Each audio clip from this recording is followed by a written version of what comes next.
नमस्कार दोस्तों, स्वागत है आपका हमारे चैनल पर। हमारे देश में इस समय चुनाव चल रहे हैं और अब अपने अंतिम चरण में पहुंच चुका है। अब चुनाव बस खत्म होने वाला है। हमें कुछ ही दिनों में पता चल जाएगा कि हमारा अगला प्रधानमंत्री कौन होगा। दोस्तों, आपको क्या लगता है कि इस बार हमारा प्रधानमंत्री किसे बनना चाहिए? कमेंट में अवश्य बताएं। क्या इस प्रधानमंत्री नरेंद्र मोदी तीसरी बातचीत कर हमारे प्रधानमंत्री बनेंगे या फिर राहुल गांधी इस बार हमारे प्रधानमंत्री बनेंगे? वैसे तो चुनाव शुरू होने से पहले नरेंद्र मोदी ने 400 पार का नारा दे दिया था। उन्हें पूरे विश्वास है कि इस चुनाव में वे बहुमत के साथ विजय होंगे। तो वहीं दूसरी ओर राहुल गांधी बड़े ही आत्मविश्वास से कह रहे हैं कि इस इंडिया गठबंधन बहुमत के साथ जीतकर केंद्र में अपनी सरकार बनाएगी। आखिर कौन सच कह रहा है?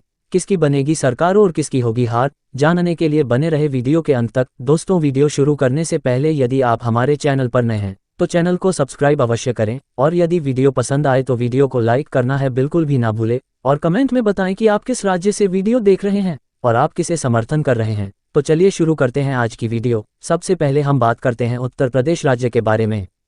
उत्तर प्रदेश भारत का सबसे बड़ा राज्य है जिसमें सबसे ज्यादा लोकसभा की सीटें मौजूद है। उत्तर प्रदेश में लोकसभा की लगभग 80 सीटें मौजूद हैं, जिसमें से भाजपा गठबंधन एनडीए के खाते में 42 सीटें आती हुई दिखाई दे रही है, तो वहीं दूसरी ओर इंडिया गठबंधन के खाते में 38 सीटें जाने का अनुमान है। उत्तर प्रदेश में भारतीय जनता पार्टी अपनी सरकार बनाने में कामयाब हो चुकी है।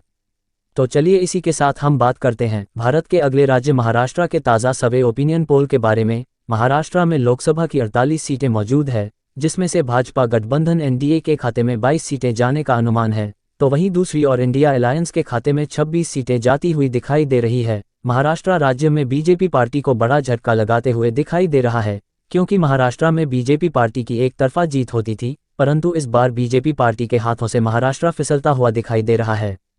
तो चलिए इसी के साथ हम बात करते हैं देश की दक्षिणी राज्य आंध्र प्रदेश के बारे में। आंध्र प्रदेश में लोकसभा की कुल 25 सीटें मौजूद है, जिसमें से बीजेपी पार्टी के खाते में 4 सीटें जाने का अनुमान लगाया जा रहा है, तो वहीं इंडिया गठबंधन के खाते में एक ही सीट जाती हुई नजर आ रही है और अन्य पार्टी के खाते में 20 सीटें जाने का अनुमान है। तो चलिए इसी के साथ हम बात करते हैं पश्चिम बंगाल राज्य के बारे में। पश्चिम बंगाल में लोकसभा की कुल 42 सीटें मौजूद है, जिसमें से भाजपा गठबंधन एनडीए के खाते में 12 सीटें जाते हुए दिखाई दे रही है। ममता बनर्जी, जो कि इंडिया अलायंस का एक हिस्सा है, उनके अकेले के ही खाते में 29 से 30 सीटें आई है और ममता बनर्जी के कारण ही बंगाल में जीत रही है। तो चलिए इसी के साथ बात करते हैं बिहार राज्य के ताज़ा सर्वे के बारे में। बिहार में लोकसभा के 40 सीटें मौजूद है, जिसमें से भाजपा गठबंधन एनडीए के खाते में 7 सीटें, जबकि इंडिया गठबंधन के खाते में 33 सीटें जाने का अनुमान लगाया जा रहा है। दोस्तों, अभी तक के ओपिनियन पोल में बीजेपी पार्टी इंडिया गठबंधन से काफ़ी ज़्यादा पीछे दिखाई दे रही है। चलिए इसी के साथ अब हम बात करते हैं तमिलनाडु राज्य के बारे में। तमिलनाडु में लोकसभा के कुल 39 सीटें मौजूद है, इसमें से भाजपा गठबंधन एनडीए के खाते में एक भी सीट नहीं आई है, तो वहीं इंडिया अलायंस तमिलनाडु में एक तरफा जीत दे रही है। यहां पर इंडिया गठबंधन के खाते में 39 सीटें आने का अनुमान है। अब हम बात करते हैं मध्य प्रदेश राज्य के ओपिनियन पोल के बारे में। मध्य प्रदेश में लोकसभा की कुल 29 सीटें मौजूद है, जिसमें से भाजपा गठबंधन एनडीए खाते में 20 सीटें आई है, तो दूसरी ओर इंडिया गठबंधन को खाते में 9 सीटें जाते हुए दिखाई दे रही है। मध्य प्रदेश में बीजेपी पार्टी इंडिया अलायंस को काफ़ी बुरी तरीके से हरा रही है। तो चलिए इसी के साथ हम बात करते हैं गुजरात राज्य के ताज़ा सर्वे पोल के बारे में। गुजरात को बीजेपी का गढ़ माना जाता है। गुजरात में लोकसभा के कुल 26 सीटें मौजूद है, जिसमें से भाजपा गठबंधन एनडीए के खाते में 20 सीटें आई है, तो वहीं मात्र 6 सीटें जाती हुई दिखाई दे रही है। दोस्तों, इस बार भी बीजेपी पार्टी गुजरात को जीतती हुए दिखाई दे रही है।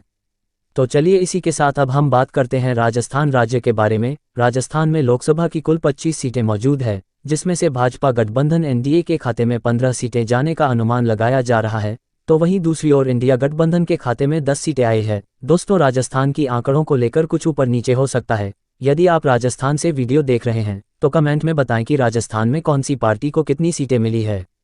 तो चलिए अब हम बात करते हैं उड़ीसा राज्य के बारे में। उड़ीसा में लोकसभा की कुल 21 सीटें मौजूद है, जिसमें से इंडिया गठबंधन के खाते में मात्र 2 ही सीटें आई है, तो वहीं दूसरी ओर बीजेपी पार्टी के खाते में 8 सीटें आने का अनुमान है। उड़ीसा में अन्य पार्टी को सबसे ज्यादा 11 सीटें जाते हुई दिखाई दे रही है। उड़ीसा राज्य में अन्य पार्टी अपनी सरकार बनाने में कामयाब हो गई है। तो चलिए इसी के साथ बात करते हैं केरल राज्य के बारे में। केरल में लोकसभा की कुल 20 सीटें मौजूद है, जिसमें से भाजपा गठबंधन एनडीए के खाते में एक भी सीट नहीं आई है, तो वहीं दूसरी ओर इंडिया गठबंधन के खाते में 20 सीटें जाने का अनुमान लगाया जा रहा है। देश के दक्षिणी राज्यों में बीजेपी पार्टी की हालत काफ़ी ज़्यादा बेकार चल रही है, तो वहीं इंडिया अलायंस दक्षिणी राज्यों पर अच्छा दबदबा बनाते हुए दिखाई दे रहा है।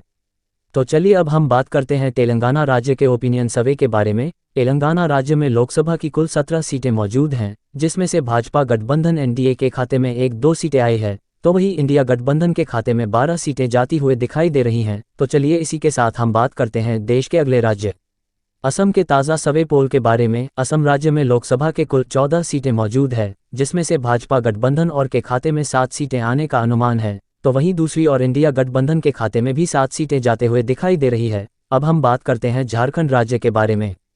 झारखंड राज्य में लोकसभा के कुल 14 सीटें मौजूद है, जिसमें से भाजपा गठबंधन एनडीए के खाते में मात्र 6 सीटें आई है, तो वहीं दूसरी और इंडिया गठबंधन से खाते में 8 सीटें जाती हुई दिखाई दे रही है। झारखंड राज्य में दोनों ही पार्टी के बीच मात्र 2 ही सीट का अंतर है। तो चलिए इसी के साथ अब हम बात करते हैं पंजाब के ओपिनियन पोल के बारे में। पंजाब राज्य में लोकसभा की कुल 13 सीटें मौजूद है, जिसमें से भाजपा गठबंधन एनडीए के खाते में एक भी सीट नहीं आई है, तो वहीं दूसरी ओर इंडिया गठबंधन के खाते में 8 सीटें आने का अनुमान लगाया जा रहा है। दोस्तों, अरविंद केजरीवाल की इंडिया अलायंस का एक हिस्सा है, उनकी वजह से पंजाब में इंडिया गठबंधन काफ़ी अच्छी स्थिति में दिखाई दे रहा है। तो चलिए अब हम बात करते हैं छत्तीसगढ़ राज्य के ताज़ा सर्वे ओपिनियन पोल के बारे में। छत्तीसगढ़ में लोकसभा के कुल 11 सीटें मौजूद हैं, जिसमें से 5 सीटें भाजपा गठबंधन एनडीए के खाते में, तो वहीं 6 सीटें इंडिया अलायंस के खाते में जाने का अनुमान है। तो चलिए इसी के साथ अब हम बात करते हैं हरियाणा राज्य के बारे में। हरियाणा राज्य में लोकसभा की कुल 10 सीटें मौजूद है, जिसमें से भाजपा गठबंधन एनडीए के खाते में 3 सीटें, तो वहीं दूसरी और इंडिया गठबंधन के खाते में 7 सीटें आने का अनुमान लगाया जा रहा है। अब हम बात करते हैं भारत के अगले राज्य दिल्ली के बारे में। दिल्ली में लोकसभा कुल 7 सीटें मौजूद है, जिसमें से भाजपा गठबंधन एनडीए के खाते में मात्र 2 ही सीट आई है, तो वहीं दूसरे ओर इंडिया गठबंधन के खाते में 5 सीटें जाने का अनुमान लगाया जा रहा है। दोस्तों, अरविंद केजरीवाल की आम आदमी पार्टी को दिल्ली में काफ़ी ज़्यादा सीटें प्राप्त हुई है और इसी के चलते दिल्ली में इंडिया गठबंधन की हालत काफ़ी अच्छी है। हम आपको बताना चाहते हैं कि यदि यह इंडिया गठबंधन का संग्रह नहीं हुआ होता तो अकेले कांग्रेस इस चुनाव में बीजेपी को नहीं हरा सकती थी और फिर एक बार नरेंद्र मोदी हमारे प्रधानमंत्री के रूप में चुने जाते, परंतु इंडिया अलायंस ने मिलकर बीजेपी को कड़ी टक्कर दी है और अब हराने की कगार तक पहुंचा भी दिया है। तो चलिए इसी के साथ अब हम बात करते हैं जम्मू कश्मीर राज्य के बारे में। जम्मू कश्मीर में लोकसभा की कुल 5 सीटें मौजूद है, जिसमें से बीजेपी गठबंधन एनडीए के खाते में मात्र 2 ही सीटें जाते हुए दिखाई दे रही है, तो वहीं दूसरी और इंडिया गठबंधन के खाते में 3 सीटें आई है। तो चलिए इसी के साथ अब हम बात करते हैं देश के अगले राज्य उत्तराखंड के बारे में।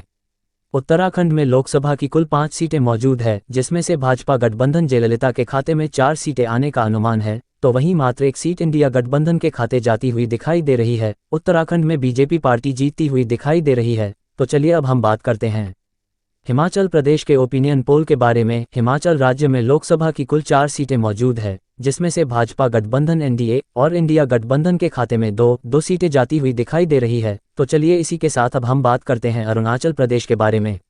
अरुणाचल प्रदेश में लोकसभा के कुल 2 सीटें मौजूद हैं और यहाँ पर एक सीट दोनों ही पार्टियों के खाते में जाते हुए दिखाई दे रही है। तो इसी के साथ अब बात करते हैं गोवा के बारे में। गोवा राज्य में लोकसभा की कुल 2 सीटें मौजूद है, जिसमें से एक सीट भाजपा गठबंधन के खाते में, तो वहीं दूसरी सीट इंडिया गठबंधन के खाते में जाते हुए दिखाई दे रही है। दोस्तों, अब हम बात करते हैं त्रिपुरा के ओपिनियन पोल के बारे में। त्रिपुरा में लोकसभा की कुल 2 सीटें मौजूद है और यहाँ पर दोनों ही सीटें भाजपा गठबंधन एनडीए के खाते में जाती हुई नजर आ रही है। चलिए इसी के साथ अब बात करते हैं मणिपुर के बारे में। मणिपुर राज्य में लोकसभा की कुल 2 ही सीटें मौजूद है, पर यहाँ पर इंडिया गठबंधन दोनों ही सीटों पर अपना कब्जा करते हुए दिखाई दे रही है। तो चलिए इसी तरह हम बात करते हैं मेघालय के बारे में। मेघालय में लोकसभा के कुल 2 सीटें मौजूद है और यहाँ पर एक सीट दोनों ही पार्टी के खाते में जाती हुई दिखाई दे रही है। तो इसी के साथ अब हम बात करते हैं नागालैंड के बारे में।